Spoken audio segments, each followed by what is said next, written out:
大家好，咁今日想講嘅題目咧就回憶殺嘅。大家對上一次咧睇雜誌幾時咧？或者買雜誌係幾時咧？咁我諗報紙都可能會接觸到嘅，因為而家好多啲免費報紙啊，或者大家其實個形式轉咗，因為即係網上邊啊、新聞啊或者 app 啊，容易睇新聞啊，咁容易啲嘅。或者 YouTube 啦，睇 YouTube 嘅一啲KOL 講啲新聞啊、時事啊都好多。雜誌咧，雜誌有冇咧？咁我就諗到可能咧係去剪頭髮、去等嘅時候，或者去睇醫生排隊，或者去美容、去做 facial 嗰陣時會睇雜誌咯。咁以前都好似執咗啦，咪忽然一週啊，咩東周刊嗰啲係咪執晒？都好耐冇睇啦。咁我講起而家就想講細個嘅時候咧，睇得多呢啲雜誌類啦，係咩咧？我覺得細個小學嘅時候咧，嗰陣時出名係咩咧？就買嗰啲Coco 啊，跟住後尾就仲有快樂龍啊、快活龍啊、Hero 啊，唔知大家有冇聽過 Hero？類似 Coco 咁啊，又講啲漫畫啊、動漫嘢。咁啊，去到後期中學咧，就 Yes 嗰時都好出名啊，個個等佢出嘅讀書嘅時候。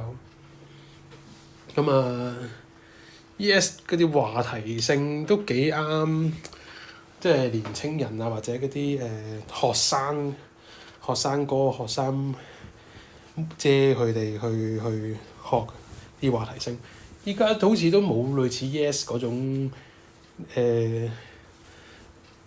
年青，佢比年青人再更加 teenagers 係 teenagers 啊，即係又未去到大學生啊，或者十七八歲嗰啲，佢係比較 Yes 可能比較小六至到初中咁咯，高中都會嘅，即係去到中六都可能會睇嘅。跟住大學生就可能未必啊，大學生可能睇嗰啲都係名牌啊、潮流嘢多啊。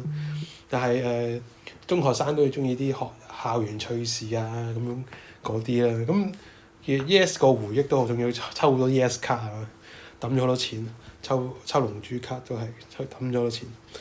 咁以前我就好少去圖書館去借書睇書，其實仲有好多啲細路仔嘅書，黃巴士啊、紅蘋果啊，我唔知依家仲有冇咧？可能有嘅。有時帶細路仔去都好似見到啲黃巴士或者紅蘋果都好似有，都好少睇其實。依家真係淘汰，或者佢就算出都可能印得唔多啊。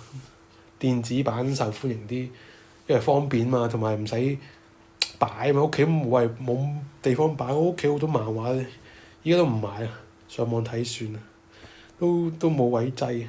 咁大家聽完我講呢啲回憶殺，腦裏邊咪有冇啲回憶就係同埋有邊一幕啊特別搞笑？我講 Yes 嗰時雜誌咧有啲搞笑，唔係搞笑啲回憶就係、我一講起大家即係 Miss Sassy 啊嗰啲都幾過癮嘅，同埋有時會貼。我記得有一期嘅活動咧係貼啲校花校草啊，或者貼啲相上去俾人品評咧。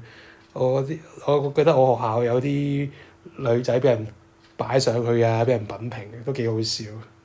咁呢啲回憶殺依家都有嘅，不過嗰個形式唔同咗啫。你可以電台啊，好似嗰